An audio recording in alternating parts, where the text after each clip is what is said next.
გამარჯობათ. ჯერეთი ჩემთვის დიდი პატივია თქვენი ყველა საქმე მიღება. დღეს ჩვენ გვაქვს ჩვენი ყველაზე სახელოვანი და ყველაზე დიდი უნივერსიტეტის პროფესორ მასწავლებელთა სამთავრობო ჯილდოებით დაჯილდოების ცერემონია. ჩვენთვის ეს მართლა დიდი პატივია, ჩემთვის პირადად თქვენი უნივერსიტეტი ნამდვილად მიმაჩნია, რომ ეს არის ჩვენი ეროვნული სიამაყის უმთავრესი ნაწილი. ის არის ქართული კულტურული და სამეცნიერო მემკვიდრეობის ერთ-ერთი მთავარი დასაყრდენი და ბურჯი. და თბილისის სახელმწიფო უნივერსიტეტის თბილისის სახელმწიფო უნივერსიტეტის ჩემი რეკლამირება არ ჭირდება, მაგრამ მე მიმაჩნია, რომ ეს უნივერსიტეტი, რომელიც ახლა არსებობს, თბილისის სახელმწიფო უნივერსიტეტი, რომელიც ეფუძნება ძალიან დიდ ისტორიულ ტრადიციას, რომელიც შექმნა ივანე ჯავახიშვილმა, სრულად ახალი სუნთქვა ჩაბერეთ სწორედ თქვენ ყველა ასაკის, ყველა გამოცდილების ძალიან წარმატებულმა და სახელოვანმა ჩვენმა მეცნიერებმა, კვლევარებმა, პროფესორებმა, პედაგოგებმა, ხალხმა, რომლითაც ჩვენ ძალიან ვამაყობთ. ამგვარად თბილისის სახელმწიფო უნივერსიტეტი, ჯავახიშვილის სახელობის სახელმწიფო უნივერსიტეტი მართლაც არის ყველაზე ტრადიციული ქართული დაწესებულება, მაგრამ ამავე დროს ერთ-ერთი ყველაზე სწრაფად მოდერნიზებადი და ყველაზე სწრაფად განვითარებადი და ყველაზე თანამედროვე საქართველოში. დღეს თქვენ იცით, რომ ბოლო ხანებში ყველა პარლამენტში და მათ შორის ამ წუთებში, როცა ჩვენ გამოდივართ, პარლამენტში მიდის ახალი კანონპროექტის განხილვა, რომლითაც მკვეთრად იცვლება, სერიოზულად იცვლება უმაღლეს განათლებაში სისტემა და უმაღლეს განათლების მართვა სახელმწიფოს მიერ. ამ კანონთან დაკავშირებით ეს კანონი არ არის ჩვეულებრივი კანონი, იმიტომ რომ ამ წლებში შეიძლება და ამ თვეებში შეიძლება ბევრი რაღაცა მოხდეს, რაც პოლიტიკურად შეიძლება იყოს ქვეყნისთვის დამაზარალებელი. იმედია უფრო მეტი სარგებლობის მომტანი იქნება, მე უფრო გამიხარდებოდა უფრო მეტი სარგებლობის მომტანი, მაგრამ რა თქმა უნდა ყოველთვის როცა რაღაც ხდება, ქვეყანა შეიძლება დაზარალდეს და ეს ზარალი შეიძლება იყოს მოკლევადიანიც, გრძელვადიანიც. უმეტეს შემთხვევაში მე მიმაჩნია, რომ ზარალი შეიძლება იყოს მოკლევადიანი. განათლების სისტემაში და უმაღლეს განათლების სისტემაში და უნივერსიტეტებში, მათ შორის ჯავახიშვილის უნივერსიტეტში ჩარევა იმ ფორმით, როგორც ახლა არის ცდილობა, ეს იქნება ძალიან გრძელვადიანი ზიანის მომტანი საქართველოსთვის. რამდენიმე საკითხია და თქვენ იცით, რომ თავარი დავა ბოლო ხანებში იყო იმაზე, ვინ უნდა დანიშნოს რექტორი. ეს მნიშვნელოვანი საკითხია, რა თქმა უნდა, მაგრამ ეს არის მხოლოდ ერთი და შეიძლება არც ყველაზე მნიშვნელოვანი იმ საკითხებისგან, რომელიც აკითხულება. თუმცა სიმბოლურია თავისთავად, რომ რექტორის დანიშვნა ხდება პირდაპირ პრემიერ-მინისტრის მიერ. აქ მოხსენიებული იქნა, რომ 2006 წლამდე პრეზიდენტის ჰქონდა იგივე უფლება, ჯერეთი ეს უფლება გაუქმდა. ეხლა ვინმე შეიძლება თქვას, რომ შემდგომშიც პრეზიდენტი ბოროტად იყენებდა, არასწორად იყენებდა კანონს. მე ნამდვილად არ მიმაჩნია, რომ მე ჩვენ დროს განათლების სისტემის მართვა იყო იდეალური და არ ხდებოდა ჩარევა განათლების სამინისტროს მიერ, მაგრამ კანონით ეს არ იყო ასე. და დღეს რა ვქნათ, რომ თქვათ, რომ მოდი ესე ხდებოდა და მოდი კანონში ჩავწეროთ, რომ ესე უნდა მოხდეს მომავალშიც. ესე რეალურად კანონით უნდა წავიდეთ უკან, ხო ისე? პირველი რაც აქ იწერება, რომ გარდა იმისა, რომ პირდაპირ დანიშნავს და პრაქტიკულად ნიველირება ხდება სამეცნიერო საბჭოს როლის და მომავალში ალბათ იგეგმება, როგორც მე ვარაუდობ, ამ სამეცნიერო საბჭოების საერთოდ გაუქმება, ახალი კრიტერიუმები შემოდის. მაგალითად, რომ უნდა იყოს აუცილებლად მეცნიერებათა დოქტორი უნივერსიტეტის რექტორი. მე ვსწავლობდი კოლუმბიის უნივერსიტეტში და დოქტორანტურა გავიარე ჯორჯ ვაშინგტონის უნივერსიტეტში ვაშინგტონში. კოლუმბიის უნივერსიტეტის ერთ-ერთი ყველაზე ცნობილი რექტორი ისტორიაში და ყველაზე წარმატებული იყო გენერალი ეიზენჰაუერი, რომელიც არ ყოფილა მეცნიერებათა დოქტორი, მაგრამ მის დროს კოლუმბიის უნივერსიტეტმა მიაღწია წარმოუდგენელ წარმატებებს. და შემდეგ იქიდან პირდაპირ ამერიკის პრეზიდენტად აირჩიეს, მათ შორის იმაზე დაფუძნებით, არა მხოლოდ მის სამხედრო ისტორიაზე, არამედ როგორც უნივერსიტეტის რექტორმა, რა შეძლო მან კოლუმბიის უნივერსიტეტისთვის. კიდევ ერთხელ მე გენერალი ეიზენჰაუერი იყო გენერალი, მაგრამ არ იყო მეცნიერებათა დოქტორი, იყო ძალიან წარმატებული რექტორი სოფლიოს ერთ-ერთი საუკეთესო უნივერსიტეტის. ჯორჯ ვაშინგტონის უნივერსიტეტსაც როცა მე ვიყავი, მაშინ არ ყავდა მეცნიერება დოქტორა, პროფესორი, რექტორად, მაგრამ მან აი სწორედ იმ კაცის დროს მოხდა ამ უნივერსიტეტში როცა მე დოქტორანტურაში სწავლობდი, მაშინ ეს უნივერსიტეტი იყო სადაც მე-60, მე-70 ამერიკულ სხვადასხვა რეიტინგებში და მის დროს მოხდა პირველ შერენგაში შეყვანა სწორედ ამ უნივერსიტეტის და ესეც გააკეთა იმ ხალხმა, იმიტომ რომ ეს არის დაკავშირებული მართვასთან, ეს არის დაკავშირებული მენეჯმენტთან, ეს არის დაკავშირებული ფინანსებთან, ეს არის დაკავშირებული ყველაფერ იმასთან, რაც აუცილებლად არ განეკუთვნება აკადემიურ კვალიფიკაციას, არამედ განეკუთვნება სხვა რაღაცებს, რომელიც ასევე რა თქმა უნდა დონე უნდა გქონდეს გარკვეული, მაგრამ იმის შემდეგ იწყება სხვა რაღაცები იმისათვის, რომ აკადემიურ კვალიფიცირებულ ხალხს გაუხსნას გზა. მეორე თქვენ იცით რომ აქ არის სარგო პირდაპირ განსაზღვრული რა სარგო უნდა იყოს კანონის საზღვრავს უნივერსიტეტების გვერდისავლით როგორი უნდა იყოს სარგო პროფესორების პირდაპირ კანონით ისაზღვრება. ასეთი რამე ხდებოდა მხოლოდ საბჭოთა კავშირის დროს. სხვადასხვა ფაკულტეტებს ყავს სხვადასხვა პროფესორები. ძალიან მაგარი სკოლები ყავდა საქართველოში, არსებობდა ძალიან მაღალი დონის სკოლები სხვადასხვა სფეროში. ჩვენ გვქონდა ძალიან მაგარი აღმოსავლეთმცოდნეობის სკოლა, ძალიან მაგარი ფიზიკის სკოლა, ძალიან მაგარი მათემატიკის სკოლა, ძალიან მაგარი კლასიკური ფილოლოგიის სკოლა. მე არ მინდა რომელიმე გამომრჩეს. მაგრამ საქართველოში იყვნენ მართლაც ვარსკვლავები და არიან ვარსკვლავები ამ სფეროებში. ყველა პროფესორი ერთნაირი არ არის. და ყველა პროფესორის არ შეიძლება ქონდეს ერთნაირი ხებულება, სოფლიოში არსად არ აქვს. უნდა ქონდეს მაღალი და იქიდან უკვე იწყება ათვლა ვარსკვლავებს რითი იზიდავ და რითი ხდება მათ შორის შიგნით საუკეთესოების გადარჩევა და როგორ ხდება გარედან მოწვევა საუკეთესო პროფესორების.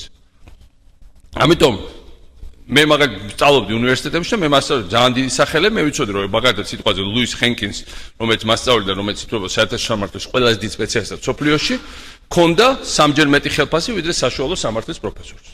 ეს იყო სწორი სისტემა, იმიტომ რომ ლუ ჰენკინზე ნადირობდა მსოფლიოს ყველა უნივერსიტეტი.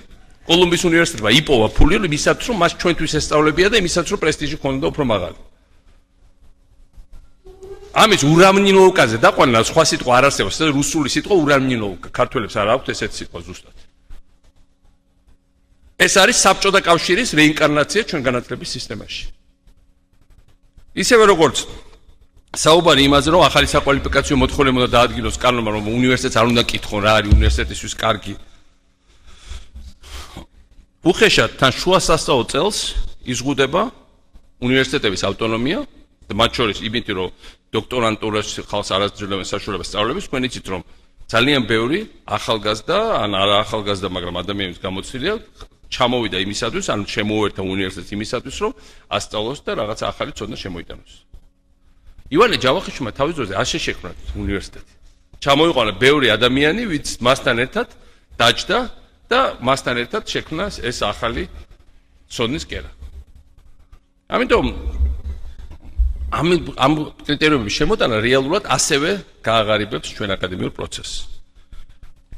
თქვენ იცით, რომ ამის პარალელურად ხდება სერიოზული შეტევა ასევე სხვა უნივერსიტეტებზე, იმიტომ რომ ახალი სისტემით, როდესაც საუბარია იმაზე, რომ თურმე უნდა გაგრძელდეს უბრალოდ ვაუჩერი არ წაყვება კერძო უნივერსიტეტში ადამიანს, ეს ნიშნავს იმას, რომ პრაქტიკულად კერძო უნივერსიტეტებში სწავლა გაძვირდება იმ ადამიანებისთვის, ვინც იქ სწავლობს. და კერძო უნივერსიტეტები ასევე მიუხედავად ჩემი დიდი პატივისცემის სახელმწიფო უნივერსიტეტების ვივართ, არის ასევე ძალიან მნიშვნელოვანი დანამატი ჩვენი საგანმანათლებლო სისტემის და ბევრი თქვენგანი ასევე დაკავშირებულია კერძო უნივერსიტეტებთან. ახლა მოვისმინე მთავრობის განმარტება იმაზე, რომ თუნდაც უსაფრთხოების გამო უნდა გავაძნელოთ აზიის, აფრიკის, და ოკეანის და ლათინური ამერიკის ქვეყნებიდან სტუდენტების შემოსვლა ჩვენ კერძო უნივერსიტეტში. ისინი ორჯერ მეცი ხდიან და სამჯერ ზოგჯერ ვიდრე ჩვენი სტუდენტები. ის მათი გადახდილი ფულით ხდება ჩვენი პროფესორების ანაზღაურება და მასწავლებლების, მათი გადახდილი ფულით ხდება, მე ვისურვებდი ბევრად ნაკლები ყოფილიყო სწავლის გადასახადი, მაგრამ სწავლის გადასახადის ქვემოთ ჩამოწევა და მთავრობას მიაჩნია რომ მან უკეთესად იცის რა არის კარგი უნივერსიტეტებისთვის და უკეტავს სავიზო ბარიერს უკეთებს იმათ, ვინც უნდა არჩინოს ჩვენი საგანმანათლებლო თუნდაც ეს ფასიანი სექტორი. აი ეხლა და ეს გადაყავთ რომ აი პრეზიდენტთან ქიშპობაში. პრეზიდენტი რა შუაშია?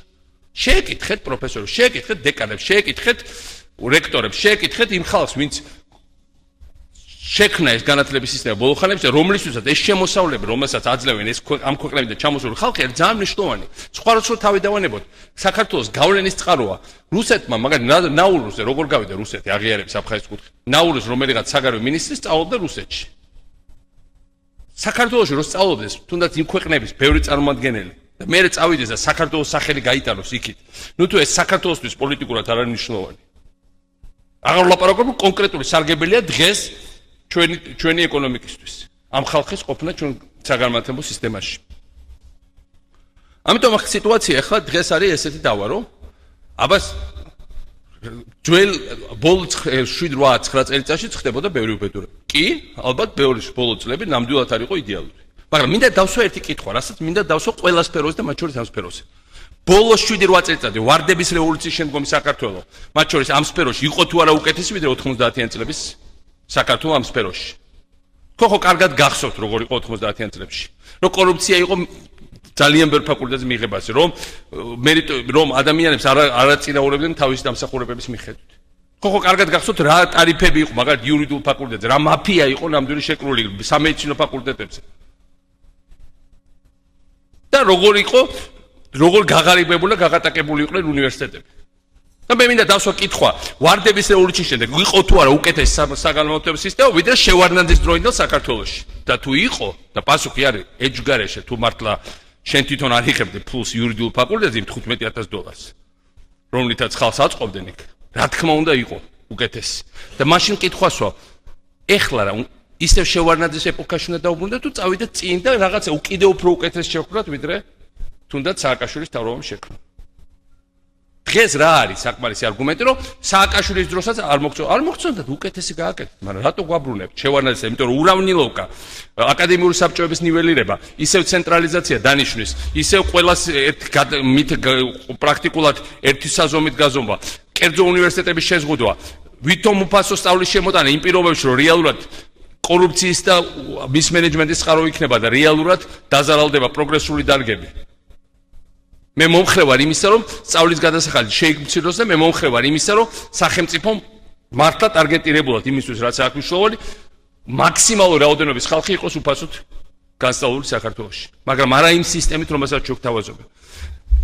როდესაც ბათუმის უნივერსიტეტი მოხურეს,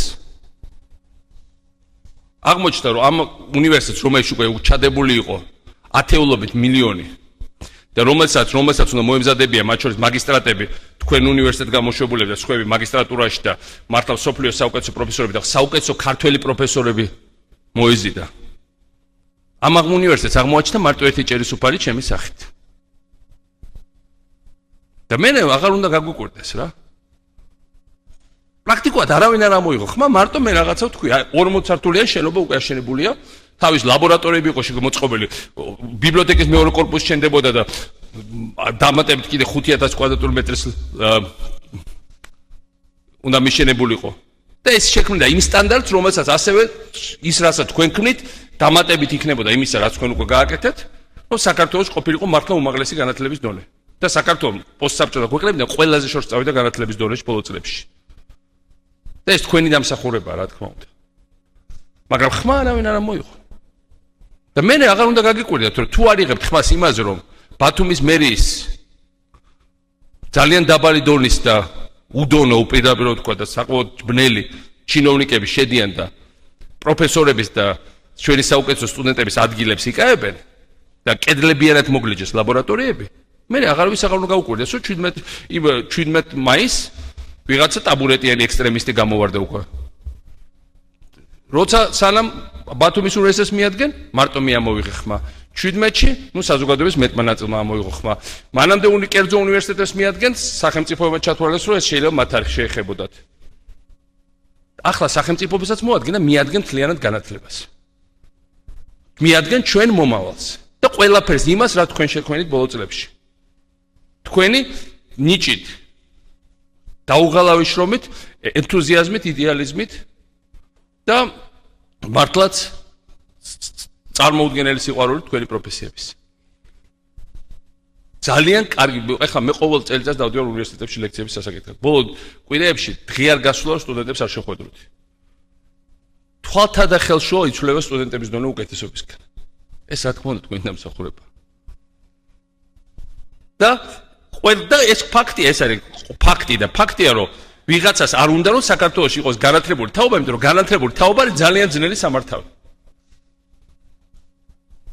უფრო ადვილია გავეშებული ბრბო, რომელსაც ესე თიცა უქნევ და ეტყვი, მიუქცევ ვიღაც, მიდი, ყველაფერი იმის ბრალია, მიდი, მიაწექით. სამართლიანობა აღვადგინოთ, შევჭამოთ. და განათლება, სადაც არის დისკუსია, კამათი, ურთიერთგაცვლა აზრების, კრიტიკული შეხედვა ნებისმიერ მთავრობის მიმართ, ნებისმიერ ლიდერის მიმართ, ნებისმიერი დოქტრინის მიმართ, ნებისმიერი თუნდაც სამეცნიერო თეორიის მიმართ, ეს სხვა სიტუაცია. ეს არის დემოკრატიული საზოგადოების ნამდვილი ატრიბუტი. ამიტომ მე სხვა შორის მთავრობამ თქვა, რომ მათ არცალია რომ შეხვდნენ სტუდენტებს. მე ხვალ მიდივარ მნიშვნელოვან საერთაშორისო კონფერენციაზე, მაგრამ ორშაბათს ამ სასახლეში ველოდები საღამოს 7 საათის შემდეგ ნებისმიერ სურვილს, რომელიც დარეგისტრირდა ბუნებრივია სტუდენტებისგან, მათ შორის, იმიტომ დღეს ვხვდებით პროფესორ მასწავლებლებს, რათა ვილაპარაკოთ მათ შორის განათლების სისტემაზე. მე გახსნილი ვარ მათი კრიტიკის მიმართ, მაგრამ ასევე მინდა რომ ყველამ ერთად მივიდეთ რაღაც საერთო დასკვნამდე, როგორ გადავარჩინოთ ის, რასაც ამდენი წლები უდუნებით ვქნიდით. არ დაუშვოთ ამის ჩამონგრევა და წაშლა, იმიტომ რომ ეს არის თქვენი შრომის ნიველირება და წაშლა. თქვენ გააკეთეთ და ჩვენ ყველამ ერთად. აქ უკვე აღარ არის მარტო რომელიღაც კერძო უნივერსიტეტი, მარტო ბენდუქიძეს არ ეხებიან, მარტო ბათუმს არ ეხებიან, იმიტომ რომ ბათუმს აღმოჩნდა რომ მარტო მე მყავდი პატრონად. მარტო ვიღაცას ქუჩაში არ ეხებიან ვიღაც ბნელი ელემენტები. ეხებიან თნიანად სინათლეს და განათლებას. ის ხალხი, ვის საქართველოს ყოფნა უნდა სიბრელეში და ადვილად მანიპულირებად ქვეყნის მდგომარეობაში. ძალიან ფუნდამენტური საკითხები წყდება. მე კიდევ ერთხელ მინდა უთხრა პარლამენტსაც, მთავრობასაც, ვისაც ეს ეხება. განათლება ეხება განათლების სფეროში დღეს მართლაც წარმოუდგენლად დიდი პოტენციალია და საგანძური დაგროვილი. ძალიან ფრთხილად უნდა მოვეპყრათ და ფაქიზად ყველანი ამ პოტენციალს და ამ საგანძურს. ეს საგანძური ეფუძნება დიდ ქართულ ტრადიციას, რომელიც არსებობს ივანე ჯავახიშვილის დროიდან. ეფუძნება იმ უზარმაზარ მიღწევებს, რომელიც ამ თქვენ გქონდათ თქვენ სფეროებში და ეფუძნება იმას, თუნდაც რაც ყველამ ერთად შექმნით ბოლო წლებში. ამიტომ პარლამენტს ვთხოვ, რომ ამ კანონს გადახედოს და არა მხოლოდ დირექტორების დანიშვნის ნაწილი, ზოგადად გადახედოს, რომ გაითვალისწინოს ეს ყველა დეტალი და ყველა ნიუანსი, რომელიც ეხება ამ ძალიან ფაქის სფეროს, რათა მართლა არ დავაზარალოთ არაფერი. მე მათ ადგილზე ამ კანონს გავიწვევდი საერთოდ და ხელახლად კითხავდით თქვენ და მასში შემოვიტანდით ხელახლა. იმიტომ რომ მათ უნდა იცოდნენ, თუ მათ ეს არ გააკეთეს, მე იძულებული ვიქნები პრეზიდენტის უფლება გამოვიყენო ვეტო დავადო ამ ფორმით და ნამდვილად არ მინდა პარლამენტთან კონფლიქტში შესვლა, მით უმეტეს რომ ყველასთვის ნათელია რომ საქმე გვაქვს გაუაზრებელ ნაბიჯთან და არა რაღაც კარგად მოფიქრებულ კანონპროექტთან. ჩვენთვის მნიშვნელოვანია რომ ყველა სპეციალისტის აზრის გათვალისწინებით იმ ხალხის აზრის გათვალისწინებით, ვინც შექმნა ახალი განათლების სისტემა საქართველოს თავის დიდარი გამოცდილების დაფუძნებით, არა მხოლოდ არ დავაზარალოთ და უკან არ დავატრიალოთ ჩარხი, რომელიც ამ ბოლო წლებში სწორი მიმართულებით მიდის და ტრიალებს, არამედ წავიდეთ წინ და ამის უზარმაზარი პოტენციალი თქვენ რა თქმა უნდა გაგაჩნიათ. კიდევ ერთხელ დიდი მადლობა ამ დიდი პატივისთვის, რომელიც მე მერგმოწილად რომ თქვენთვის ეს ორი ჭიდლოები გადმომეცა. ჩემი აზრით, თუ კი რამე გამოხატავს სიტყვა ღირსებასაც და ბრწყინვალებასაც ერთად ხართ თითოეული თქვენგანი.